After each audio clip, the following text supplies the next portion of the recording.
Lutando junto pela fé, que é a proclamação das boas novas. Próximo. Não deixe se intimidar por aqueles que se opõem a vocês. Isso é um sinal de Deus que eles serão destruídos e vocês salvos. Pois vocês receberam o privilégio, não apenas de crer em Cristo, mas também de sofrer por Ele.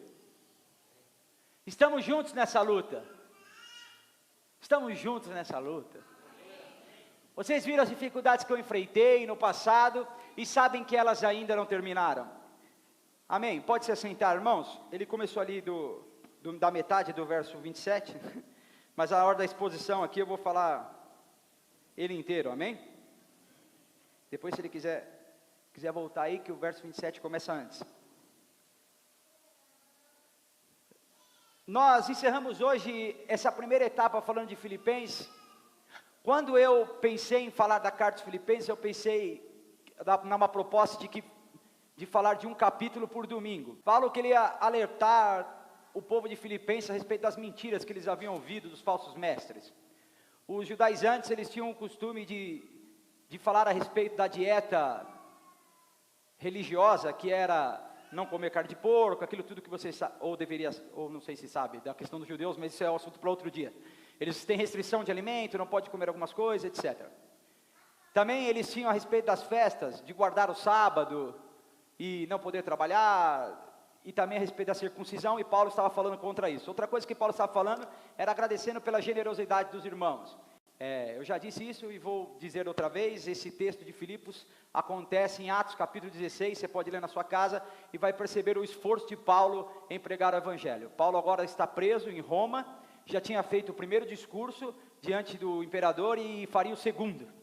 Agora ele estava esperando a sua sentença, e 3 coisas poderiam acontecer. Repita comigo, 3 coisas. Ele poderia sair livre, poderia depor mais uma vez, ou poderia ir para a guilhotina. E Paulo escreve toda a carta de Filipenses diante dessa indecisão, desse impasse. E aqui, esse pedaço do texto pode ser resumido em 3 palavras. E eu gostaria que você repetisse comigo, pode ser ou não? Para definir esse pedaço aqui, para ficar bem gravado no seu coração. Repita, a primeira palavra, coerência. Repita a segunda, cooperação. E a terceira, confiança. Coerência porque Paulo vem falando, olha, para mim o melhor não é viver, para mim o melhor é partir. Embora partir e morar com Cristo para mim seja melhor, eu vou abrir mão disso para servir vocês. E você vai ver Paulo numa constante, ele é coerente. Ele começa engrandecendo o nome de Jesus, começa falando da resistência na adversidade, começa falando na possibilidade de vencer os dias maus, e ele vai terminando falando da mesma coisa. E aqui eu quero fazer um parêntese no texto e aplicar algo aqui na igreja, amém? Eu quero te encorajar do mesmo jeito que o apóstolo Paulo fez com os filipenses. Talvez a situação seja desfavorável, talvez as notícias não sejam boas, talvez não haja expectativa de tranquilidade no futuro. Talvez você esteja vivendo num período em que quando uma onda volta, a outra te pega. Talvez você está na praia do tombo, não consegue ficar em pé. Mas eu quero te dizer que, assim como Paulo disse nos versos anteriores, eu quero te garantir também que aquele que começou a boa obra é fiel para completar. Não importa qual é a condição hoje, o que importa é que o que você está vivendo é apenas uma foto no meio de um grande filme. E apesar de você ser capaz de pegar uma foto ruim no meio do filme, o que importa é o final do filme, e o final do filme para nós é a garantia de morar com Cristo para toda a eternidade. Nós não perderemos, não seremos derrotados, não seremos vencidos, porque aquele que está em nós é o garantidor, é o fiel garantidor de que coisas novas virão, de que um tempo oportuno acontecerá, de que nós venceremos, de que nós resistiremos, de que nós permaneceremos firmes, não porque somos bons, não porque merecemos, mas porque a misericórdia do Senhor se renova toda manhã. A graça dele está sobre nós, o perdão dele está sobre nós, a sua remissão nos alcançou, e o Espírito Santo de Deus é quem nos impulsiona, é quem nos encoraja, é quem nos faz vencer, é quem nos faz permanecer, é aquele que nos transforma nos montes de Sião, que vem vento, que vem chuva, que vem tempestade, mas continua ali, firme, constante, porque a nossa confiança está em Cristo Jesus, e Ele nunca perde, Ele nunca falha, Ele nunca é vencido, Ele nunca é derrotado, Ele vem vencendo de glória em glória e de vitória em vitória. Coerência porque Paulo não muda o discurso, irmão. Preste atenção, o problema não é ter uma opinião, e nem mudar de opinião. Às vezes a maturidade te faz mudar de opinião, é ou não é? Quando você é mais novo, você é cheio de ideologia, cheio de coisas, você vai mudar o mundo sozinho. Tá todo mundo, já viu aquela pessoa que está todo mundo para a direita, ele está indo para a esquerda, só ele está certo? Tem gente que é assim. E o problema não é mudar, o problema é ser incoerente. Se você disse uma coisa, antes de dizer, estude bem o que você vai dizer, para não ficar falando bobagem por aí e depois não conseguir manter o que disse. Paulo começa com um discurso de renúncia, por amor do evangelho, e vai terminar a sua vida numa guilhotina, decapitado, falando a mesma coisa. Esse combate foi um bom combate. Paulo, você vai morrer, mas foi um bom combate. Paulo, você perdeu na sua vista. Talvez para nós, olhando humanamente, Paulo foi um derrotado, porque ele foi parar na guilhotina. Mas a expectativa de Paulo já não estava nessa vida há muito tempo. Para nós ele perdeu, mas ele fechou os olhos aqui, e abriu os olhos diante do trono da graça. Para ele foi a maior de todas as vitórias. Depois Paulo vai falar de cooperação. Veja, era uma igreja que ajudava Paulo e ao mesmo tempo Paulo ajudava a igreja. Eu tenho uma máxima comigo que eu acho que, se aplicada na nossa vida, nós podemos crescer muito. A igreja não é um lugar onde cada um faz um pouquinho do que gosta. Vamos dizer isso junto? Se você discordar, não diga. A igreja não é um lugar, repita, que todo mundo faz um pouquinho do que gosta. Fala, a igreja é um lugar onde todo mundo faz o que Deus gosta. Amém? A igreja precisa ter uma mentalidade coletiva e individual. Na coletiva, todo mundo trabalha em prol da igreja, da vida comunitária. Em prol da igreja não é instituição ou templo, não, das pessoas da igreja. E quando alguém da igreja perece, padece, sofre, essa igreja trabalha em prol dele, amém? Deu para entender ou não? Nós mantemos a igreja financeiramente, nós mantemos ela espiritualmente, nós mantemos ela comunitariamente, mas quando alguém precisa, toda essa comunidade se mobiliza para ajudar alguém, beleza?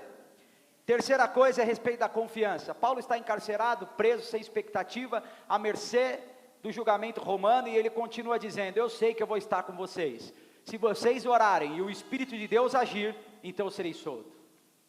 Paulo, você está preso, a coisa não está boa para o seu lado. Ele fala, não importa qual o tamanho da desventura e da dificuldade, o que importa é quem eu tenho confiado. O Deus que eu confio não mudou, não fale, não vai mudar. O Deus que você confia, Hebreus 13:8 diz que Ele é o mesmo ontem, que Ele é o mesmo hoje, e que Ele será assim para todos sempre, que o seu poder é imutável, que não há sombra de variação nele, que Ele foi poderoso, que Ele é poderoso e sempre será poderoso. Ele é poderoso antes que o mundo existia e será poderoso quando o mundo não existir mais. Ele é o que sempre foi, o Senhor dos senhores, o Rei dos reis, o Pai da eternidade, o Deus forte, o príncipe da paz, aquele que pode tudo e faz tudo conforme apraz o seu coração. Confie no Senhor, amém? Nossa, que fraco. Confie no Senhor, amém? A gente precisa parar de confiar, de depositar nossa confiança em coisas humanas, irmãos. Quando você confia uma vez no ser humano, ele te trai, a culpa é dele, na segunda já começa a ser sua. Você está criando falsas expectativas em pessoas que não podem corresponder. Confie no Senhor. Nele não há decepção.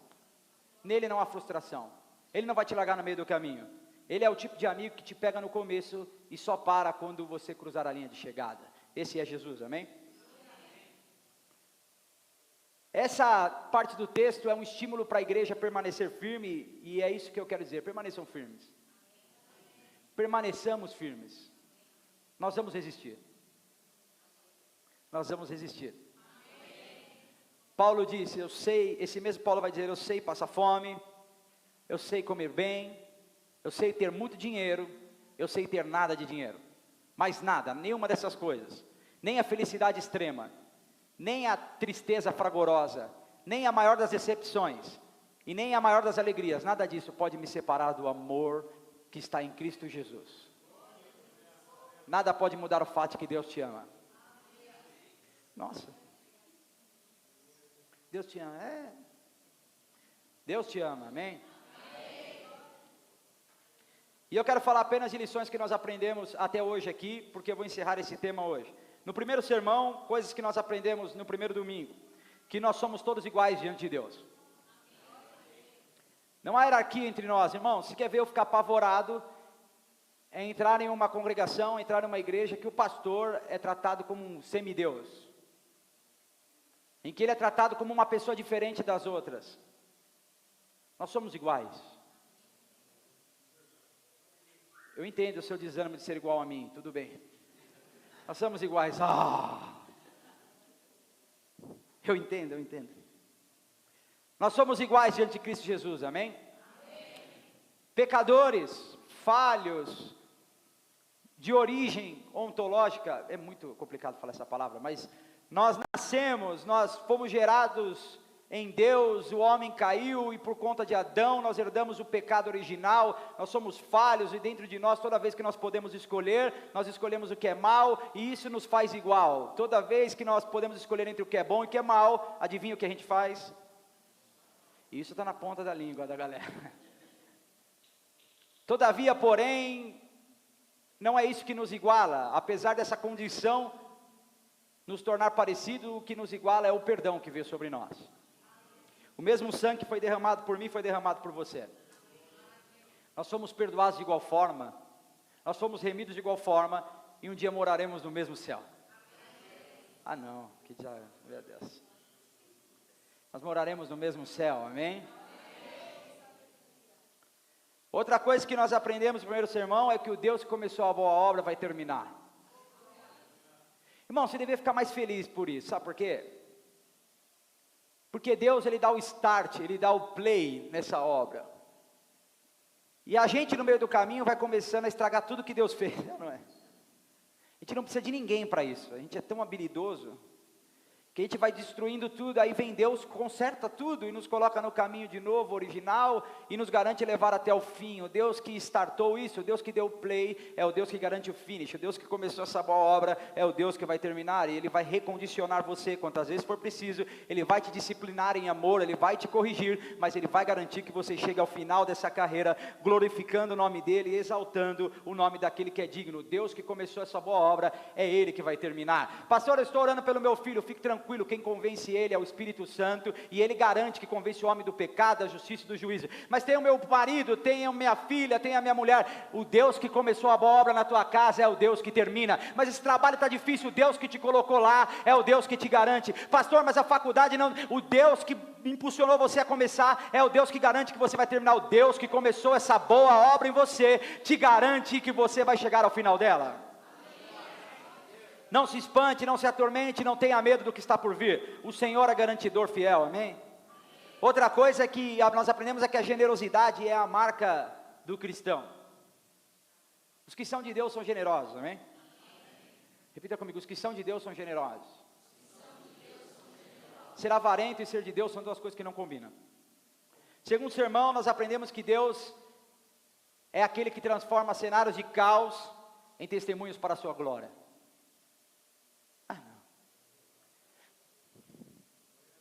Paulo está preso e fala, gente, não fica desanimado não, eu tenho uma notícia para vocês, está até me ajudando isso aqui. Se fosse hoje, a gente já ia mandar Paulo para o hospital, já, esse cara está doido, está preso, está falando que está ficando, está bom, isso aí que doideira é essa? Paulo está falando, você não sabe, todo mundo que chega perto de mim, os caras cometeram um erro aqui, colocaram guarda em 3 turnos comigo, chega alguém para ser guarda, eu falei, meu, você está bem? Estou, Jesus, se você não acredita, os guardas entram aqui achando que eu sou preso político e saem daqui sabendo que eu sou apóstolo da graça. Está me ajudando esse... Não se preocupa comigo não, gente. O negócio está bom aqui, eu me comprometi com a missão de pregar o evangelho e eu estou pregando. Eu me comprometi que as pessoas se converteriam, elas estão se convertendo. Deus pega a determinação humana, a desgraça humana, a sentença contrária e faz dela um testemunho para a glória do nome dEle.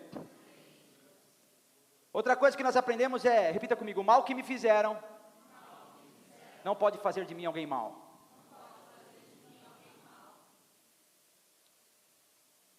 Escute, se alguém falhou com você, não é uma licença para odiar. O pecado que cometeram contra você não é uma licença para você odiar as pessoas. Nós somos cristãos, amém? 3 pessoas. Nós somos cristãos, amém? E a gente tem que perdoar. Meio perdão, Não, brincadeira, nós temos que perdoar, amém? Terceiro sermão, nós aprendemos que a oração intercessória é um sinal de que nós confiamos na soberania de Deus. Paulo fala, se vocês orarem e se o Espírito Santo agir, parecem coisas opostas, né? Parece que a nossa oração muda alguma coisa, ao mesmo tempo que parece que Deus é soberano sobre tudo, mas na verdade são coisas que caminham juntas. Nós oramos porque sabemos que Deus é soberano. E Deus é tão soberano que Ele pode até responder a nossa oração. Nós oramos porque confiamos totalmente nele. E porque nós confiamos totalmente nele, Ele cuida de nós.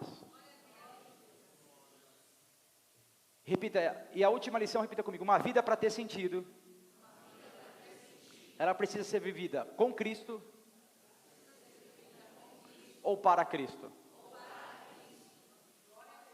E hoje nós vamos a esse texto, amém? O texto começa dizendo assim, o mais importante, olha só, Paulo vai falar tudo isso daqui que eu disse, e agora ele vai falar do mais importante. Nós estamos no mesmo caminho, tem coisa mais importante que tudo isso. Impressionante, né? Por isso que não dava para fazer em um dia só. O mais importante é que vocês vivam em sua comunidade de maneira digna das boas novas de Cristo. Irmão, essa palavra no grego, ela é uma palavra muito rara de aparecer no texto bíblico. Porque ela faz referência a polis, o que vai dar origem à palavra que todos temem, política. Ela vai fazer uma referência à palavra política no sentido puro, existe um sentido puro, tá, calma. No sentido puro de administração da cidade. Paulo vai falar, olha, que o comportamento de vocês ao administrar a cidade, seja um comportamento digno de um cristão. Irmãos, eu estava em casa estudando esse texto, estava falando com a Maiane, parece até que é proposital para o dia de hoje, porque domingo que vem são as eleições, parece que eu fiz de propósito, mas não foi Paulo, viu? Você tem a oportunidade, se você for para o céu, você viu, ninguém que está acreditando que vai para o céu, meu Deus, que medo. Vamos de novo, se você for para o céu, amém. Você pode reclamar ou agradecer, aí é com você e Paulo. Mas Paulo está falando que a nossa interferência na sociedade enquanto cristão é importante, amém? Nós estamos diante de um cenário de eleição e algumas pessoas ficam me pedindo opinião. Deixa eu te falar uma coisa, irmão, nós temos uma cidadania humana, isso é fato, e o cristão ele não é um subcidadão, nós pagamos impostos como todo mundo. Crente não pode opinar. Ué, mas eu pago arroz igual todo mundo, não posso opinar? Como assim? Quem me tirou quem proibiu minha opinião? Você pode opinar. Mas Paulo está dizendo uma coisa, irmãos, que a cidadania terrena de vocês seja um modo de glorificar a Cristo. Primeiro vem a nossa cidadania celestial. Nós tomamos decisões terrenas a partir dos nossos princípios eternos, amém? Eu não vou falar de B ou C aqui, mas quando você for tomar uma decisão para a administração da polis, seja ela no domingo que vem, na hora de apertar a urna, ou seja ela na sua casa, que você faça isso de maneira digna de Jesus. Pense que você é um cristão. Pense que tem coisas para nós que são inegociáveis. Você pode falar de política? Pode, mas existem coisas que para a Bíblia são inegociáveis. Então, a partir desse prisma do que nós somos, repito, somos cidadãos do céu. Cidadãos do céu, repito. Da onde você é cidadão? Se comporte de maneira digna na sociedade, digna das boas novas de Cristo. Pastor, o que é isso? Isso é não negar a cidadania terrena, ao mesmo tempo que nós não criamos um cavalo de batalha por causa de cidadania terrena. Não odeie ninguém, porque ele vai votar no candidato diferente do seu. Irmão, já estava vendo um vídeo, o cara falou, aqui quem é de tal visão política não vai tomar ceia. Batizaram a água do pastor, não é possível, colocaram alguma coisa nele. O que nos resume enquanto pessoa não é a nossa cidadania terrena, e sim a nossa cidadania eterna. Nós somos filhos do mesmo Pai. Vamos morar no mesmo céu. Herdeiros da mesma herança celestial. Até porque, independente do que aconteça dia 3 de janeiro de 2023, ou dia 2, independente de quem suba aquela rampa, a nossa confiança não está em homens, nós confiamos no Senhor, nós dependemos do Senhor. Governos de direita e de esquerda já passaram pelo Brasil, e a igreja não acabou, a igreja continua no mesmo lugar, anunciando as boas novas de Jesus. Fomos perseguidos, fomos avalizados, nos tiraram do cenário, perseguiram a gente, não deixaram a gente falar, deram muita voz à igreja. Independente desses dois cenários, Deus não perdeu o controle da história. A nossa confiança continua na soberania de Deus. Ninguém pode parar a igreja de Cristo. As portas do inferno não prevalecem contra a anunciação das boas novas. Não importa quem vai ser o presidente, o deputado. É importante para a polis e para a administração, mas para nós é importante que nós nos comportemos como cidadãos dignos do Evangelho de Cristo, das boas novas do Evangelho. Faça tudo para a glória do nome de Deus. Nossa confiança está no Senhor, amém? Não use isso para fazer o errado, mas também não faça disso ou da cidadania terrena a sua prioridade. Vamos passar esse tema espinhoso. Nós precisamos cuidar do nosso coração, amém, irmãos? Pelo amor de Deus, eu não consigo conceber pai que briga com o filho, filho que briga com o pai, porque quem vai ser presidente? Você concorda que alguma coisa está errada? Tem uma coisa que não está normal aqui. Amém? Importante que no domingo todos nós almocemos juntos, com a nossa família, e que nós estejamos coração gratos ao Senhor. O texto vai continuar dizendo que, Paulo vai continuar falando assim, que a nossa convivência e comunidade deve ser digna de Cristo. Então, quando eu for vê-los novamente, eu mesmo, quando ouvir a respeito de vocês, saberei que estão firmes e unidos em um só espírito, em um só propósito, lutando pela fé e proclamando as boas novas. Paulo fala, olha, o dia que eu for ter com vocês, ou de longe, ouvir falar de vocês, que a notícia que eu recebo é que vocês vivem em comunidade de maneira harmoniosa, que vocês amam o próximo, que vocês cuidam uns dos outros, que vocês têm preocupações legítimas uns com os outros, que vocês se preocupam com a necessidade, que vocês se preocupam com a progressão, que vocês se preocupam se o outro é próspero, se o outro está vencendo. Essas preocupações são legítimas e dignas do Evangelho de Cristo. As pessoas vêm me preocupar e falam, pastor, eu gostaria de exercer o ministério. Eu falo, irmão, aqui a preocupação dessa igreja é muito maior do que isso.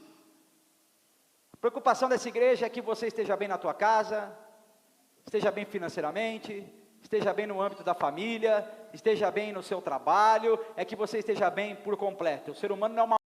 Basta ser comunidade, tem que ser comunidade digna do nome de Jesus. Tem que carregar a bandeira de Cristo de forma integral, de forma plena. Anunciar aquilo que é bom e aquilo que é desvantagem. Porque você pensa que quando alguém fica devendo para um cristão, não tem agiota crente, vai lá matar o cara. Quando fica devendo, se deu mal, irmão, não vai te pagar. Ah, mas eu vou ficar na desvantagem? É, sim que é cristão, é difícil mesmo. Isso é só uma das coisas.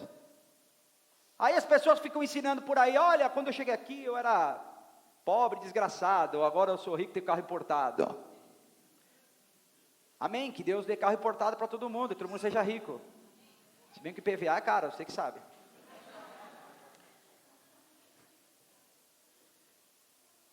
Que Deus abençoe e prospere toda a comunidade, amém? Mas esse não é o foco da igreja. A proposta do Evangelho de Cristo é anunciar ao homem que ele estava perdido e foi achado. Que ele estava distanciado de Deus e agora está reconectado. Que ele estava condenado e agora está absolvido. Nós fomos perdoados e ganhamos o direito de ser salvos, amém? Uma igreja ou uma comunidade de fé precisa ter algumas características, repita, perseverar na doutrina dos apóstolos. Pelo amor de Deus, não acho que doutrina que eu estou falando aqui é saia, essas coisas. Eu não sei porque o pessoal começou a fazer culto de doutrina, vamos falar da saia. Isso não é doutrina, doutrina é Bíblia, amém? Isso é costume, é outra coisa. Repita, no partir do pão. Posso contar uma experiência minha rapidinho aqui? Não é o propósito, mas eu vou falar. Um dia eu estava lá, o Gilson estava comigo, não sei nem se ele lembra, amanhã nós estávamos lá pastoreando Vista Alegre. Então uma pessoa chegou lá e falou assim, ó, você é despejado, eu tenho... Aí eu reuni a igreja, eu falei, e se a gente tomasse uma ação aqui e pagasse as contas dessa irmã, né? E a gente pagou. Aí o irmão que estava comigo falou, olha pastor, eu já fui à igreja, já dei dinheiro, já dei muito dinheiro, já fiz voto, mas essa igreja é a primeira igreja que eu vi dar dinheiro para os outros. Irmão, não estou mandando ninguém dar dinheiro para os outros aqui não. O que eu estou dizendo é que a gente deveria se importar mais com a necessidade dos outros. Partir o pão, amém? Estou mandando você tirar da sua casa para dar para alguém, não é isso não. Mas aquilo que te sobra, ou aquilo que te é possível, que você sirva a comunidade, que você sirva aqueles que precisam mais do que você. Outra coisa é que nós precisamos ser generosos no sentido de cuidado. E a outra coisa é que uma boa igreja tem comunhão. Nem todo agrupamento de pessoas é comunhão, alguns são facção. Ah, que bonito os crentes reunidos. Peraí, tem que ver o que eles estão dizendo. Dependendo do que eles estão dizendo, não é comunhão, é uma facção. Que os nossos encontros, inclusive ontem teve encontro das mulheres e dos homens aqui. As mulheres, eu cheguei aqui já destituído. A pessoa falou, agora nós vemos a pastora Maiane aqui. Houve um concílio e você está fora. Glória a Deus, amém? Viu como o pessoal está? Amém. Por decisão unânime, domingo que vem, amanhã ele assume. Que os nossos encontros, as nossas reuniões tenham propósito, glorificar o nome de Deus, servir o próximo, dar bom testemunho, que toda vez que a gente se reunir, o nome de Jesus seja glorificado, isso é comunhão. E eu quero ressaltar 3 lições dessa parte aqui que Paulo vai dizer. Ele vai falar sobre a unidade de mente. Isso fala a respeito das nossas afeições, da maneira que nós interagimos uns com os outros, da maneira que nós tratamos uns aos outros, dos propósitos que nós dividimos em comum. Você tem propósito para a sua vida, coisas pessoais? Tem ou não tem? Se não tem, pelo amor de Deus, precisa ter. Você tem sonhos para os seus filhos, você tem projetos para o futuro, mas nós temos coisas que nós dividimos enquanto igreja. Nós queremos que o nome de Jesus seja anunciado. Nós queremos ver o tanto de pessoas salvas. Eu pelo menos quero. Nós queremos ver uma igreja que cresce através de batismo, através de absorção de outras pessoas, através do cuidado, uma igreja que se relaciona bem. Nós queremos isso. Então que em todo tempo essa unidade de mente esteja em nós. Eu sempre falo aqui, alguém me liga e fala, pastor, na quinta-feira eu queria fazer tal coisa, e o Lucas disse, eu falei, eu duvido que o Lucas vai falar alguma coisa que eu não dissesse. Então pode fazer. Eu nem sei o que é, mas pode fazer. Nós temos unidade de mente, amém? Porque o cabeça é o mesmo. A nossa mente está unida porque a cabeça é a mesma. O cabeça da igreja é Jesus, amém? Depois ele vai falar unidade no trabalho. Irmão, nenhuma comunidade, nenhuma casa, nenhum nada cresce no cabo de guerra. Só cresce se houver coesão. Sabe que eu aconselho casais que competem um com o outro. Para de ser maluco, irmão. Isso daí já é questão de clínica. Isso aí já não é mais questão espiritual, você ficou xarope mesmo. Mulher que compete com o marido, filho que compete com o pai. Isso é você jogar no time e fazer gol contra. Vocês estão trabalhando juntos, amém? Quem que manda nessa casa? Isso é o que menos importa. O que importa é que a família tem uma missão, junto. Cada um no seu papel, cada um no seu lugar, todos trabalhando em prol da mesma causa. Vocês estão defendendo a mesma causa, vocês estão defendendo os mesmos objetivos, vocês querem chegar no mesmo lugar, vão prosperar junto, vão vencer junto, vai ter batalha, vai ter quebra-pau, mas quando vocês saírem para a rua, na segunda-feira de manhã, que vocês estejam decididos a que a sua família prospere, que seus filhos cresçam, que vocês estejam unidos no Senhor. União de trabalho, nós precisamos dispensar na nossa força nos objetivos comuns. E unidade na fé. Ah, pastor, mas como unidade na fé? A gente tem unidade na fé. Eu não tenho com todo mundo, não, irmão. Você quer ver como a gente não tem unidade na fé com todo mundo? Eu vou te dizer. Quem aqui já foi questionado no trabalho se era crente e teve que dar explicação? Sou crente, mas não sou igual aqueles da televisão. Tá difícil de falar só sou crente. Você tem que falar sou crente com uma explicação de 40 páginas. Com uma encíclica teológica. Você fala sou crente, mas olha aqui minha confissão de fé. Irmãos, não confunda os mercadores da fé com irmãos na fé. Nós temos unidade da fé, e isso parte do princípio de que todos nós cremos em Cristo, só Cristo e apenas Cristo. Esses são os nossos irmãos na fé, amém? O verso 28, a Bíblia vai dizer, olha, não deixe se intimidar por aqueles que se opõem a vocês, de que vocês serão salvos. Haverá oposições, amém? Eu não sei você, mas eu estou certo de que tudo que alguém faz pensando no que é bom, automaticamente alguém que é mal se levanta. Há uma explicação teológica que diz que o mal não existe em si mesmo, que o mal é a ausência do bem. Dá para entender? Todo mundo quer liberdade, quer ou não quer? Tem um lugar que o homem é livre, livre, livre, livre. Repita, no inferno. Lá não tem interferência de Deus, lá você pode fazer o que você quiser. Deus nem está lá. Você fica à vontade. Que clima tenso.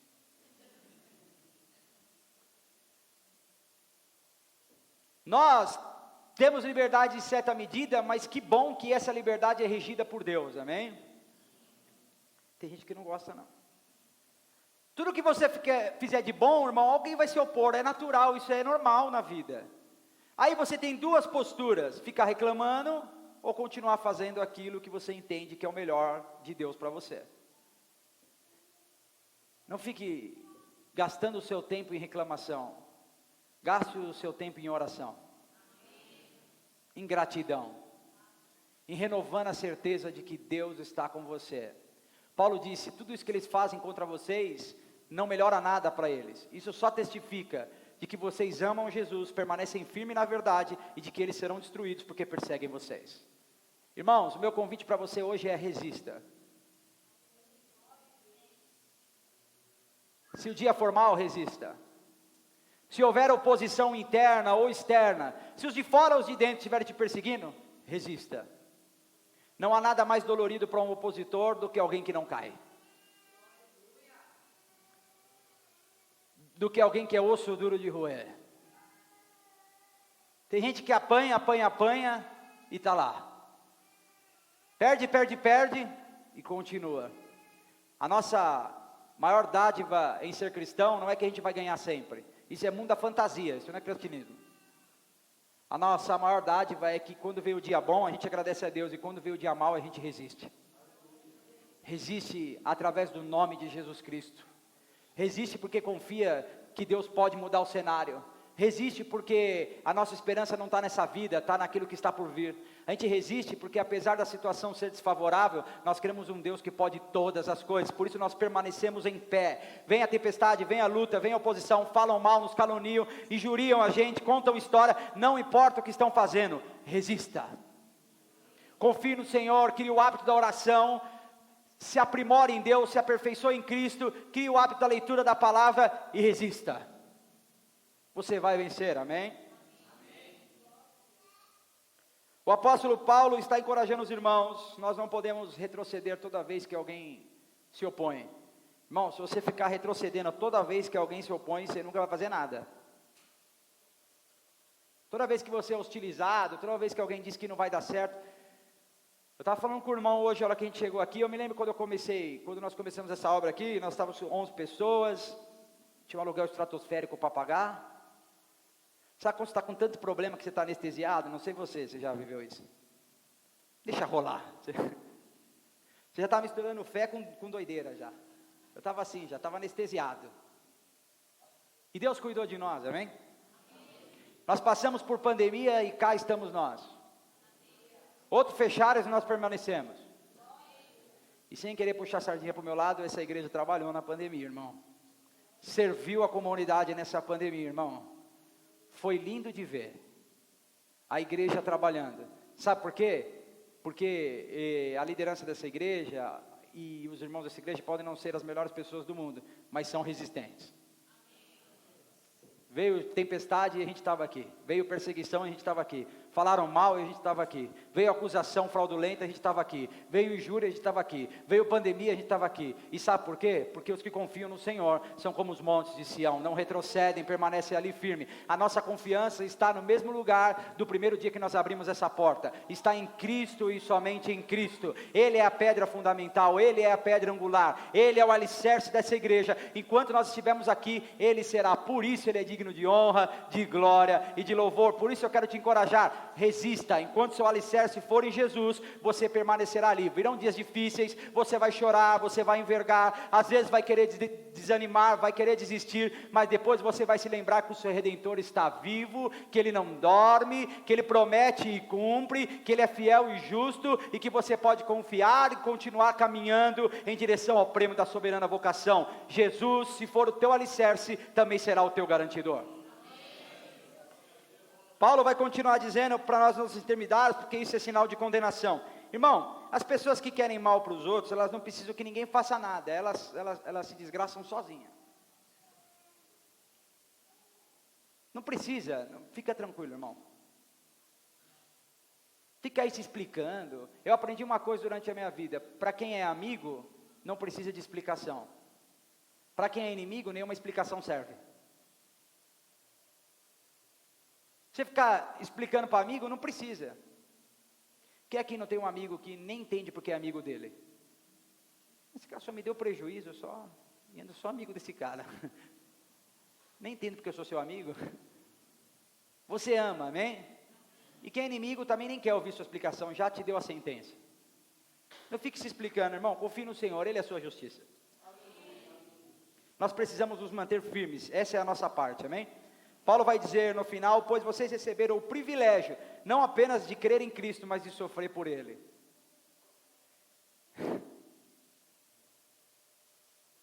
Uau! Repita comigo: quem quer reinar com Jesus, precisa sofrer com Ele primeiro.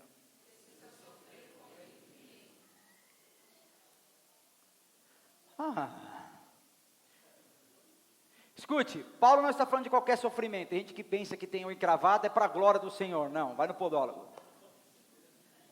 Tem gente que faz confusão, que faz fofoca, que arruma problema, aí o outro se levanta contra ele. Ah lá o diabo. Diabo é o que estava em você quando você fofocou. Paulo não está dizendo que qualquer tribulação é para a glória de Deus, tá? Ele está dizendo que a tribulação por Cristo, a oposição que você recebe por fazer o que é certo. Paulo está falando isso para a igreja de Filipos porque, eu não sei se você se lembra, Paulo estava em Filipos, orou por uma menina que estava endemoniada, que tinha espírito de adivinhação, o espírito saiu dela e ele foi preso por causa disso. Paulo estava querendo dizer o seguinte: olha gente, eu sofri pela causa, mas aqueles que morrem com Cristo ressuscitam com Ele. Aqueles que abrem mão da sua vida acharam a vida eterna. Aqueles que amam mais Jesus do que a si mesmo, esses vão encontrar de Jesus graça para si e para a comunidade. Escute, o reino de Deus vem primeiro. E as outras coisas, elas correm atrás daqueles que creem. Tem gente que pensa que vai alcançar as coisas para depois ser feliz. A sua felicidade não está nas coisas, a sua felicidade está em Cristo. Se você estiver em Cristo, as coisas vão te seguir. Tem gente que é muito pobre e pensa que quando tem dinheiro vai ficar feliz. Aí tem dinheiro, fica infeliz por causa de outra coisa. Escute, quando você não tiver Jesus, não há dinheiro, não há emprego, não há nada que te faça feliz. Jesus é o príncipe da paz, a fonte de toda felicidade. Só Ele tem a plenitude de toda alegria. E se você estiver nele, tudo que é material vai te seguir para a glória do nome dEle, amém?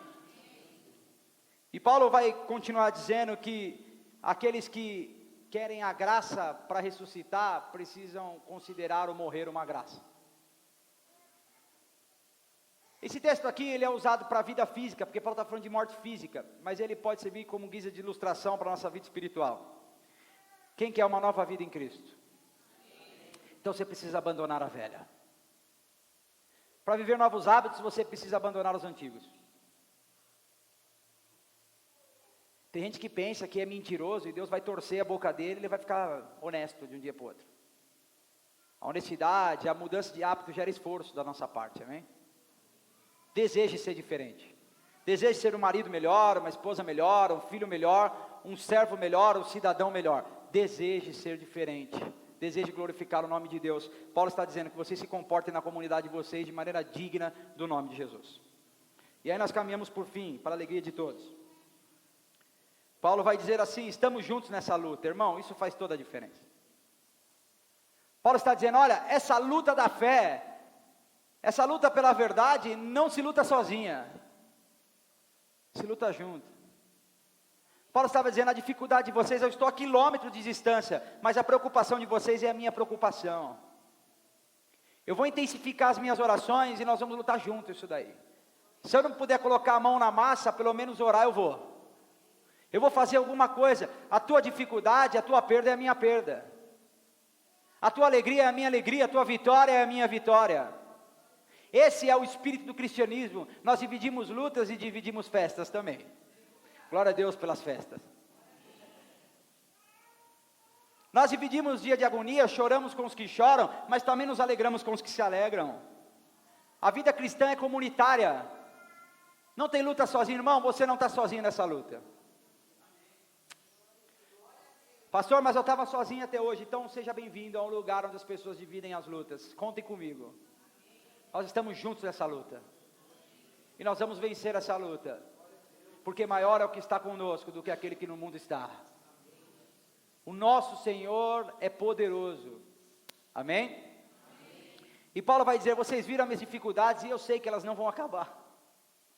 Paulo não era um iludido, Paulo era confiante. Não confunda fantasia com confiança. Amanhã eu vou acordar e todos os meus boletos vão estar pagos. Isso é doidice mesmo.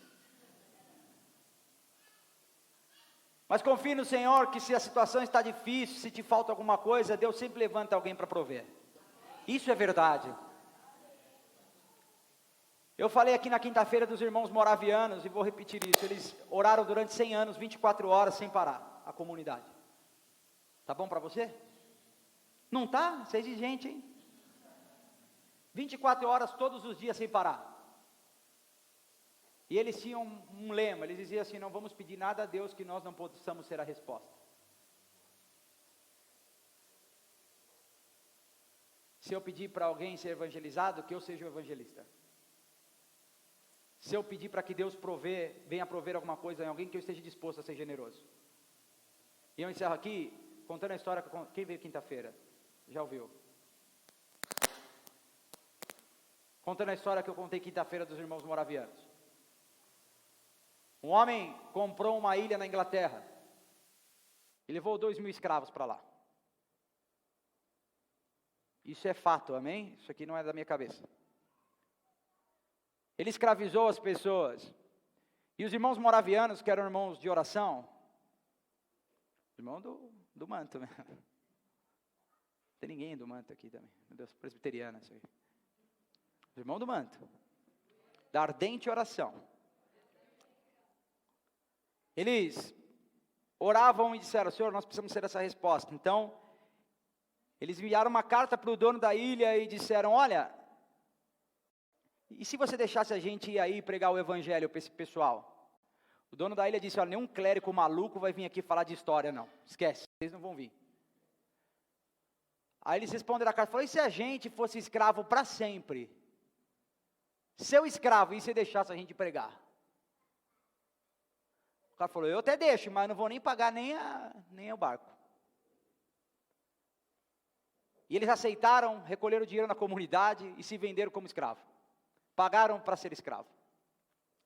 E a história diz, eles tinham 18 anos e um 20. Imagine a mãe, quem é mãe aqui?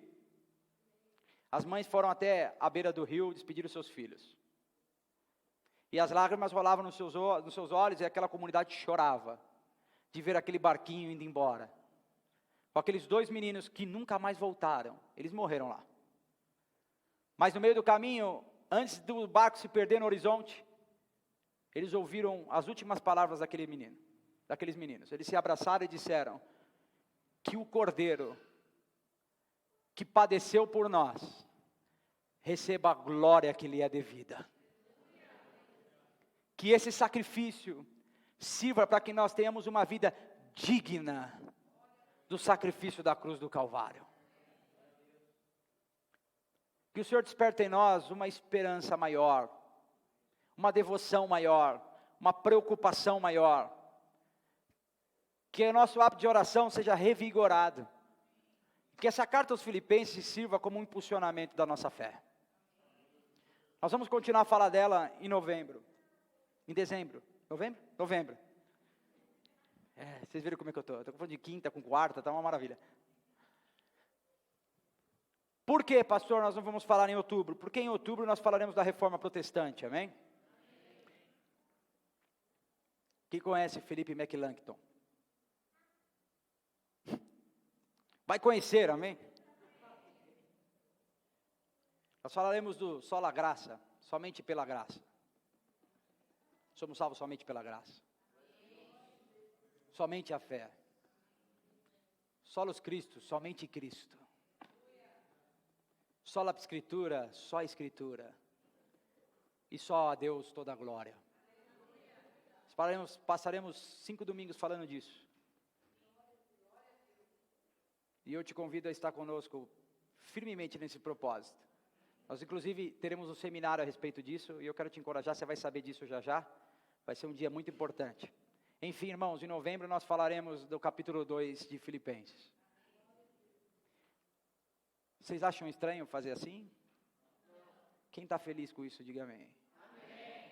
Melhor, né? Também não tem como eu escapar do que está no texto, vai ter que ficar para sempre. Vamos ficar em pé, nós vamos agradecer a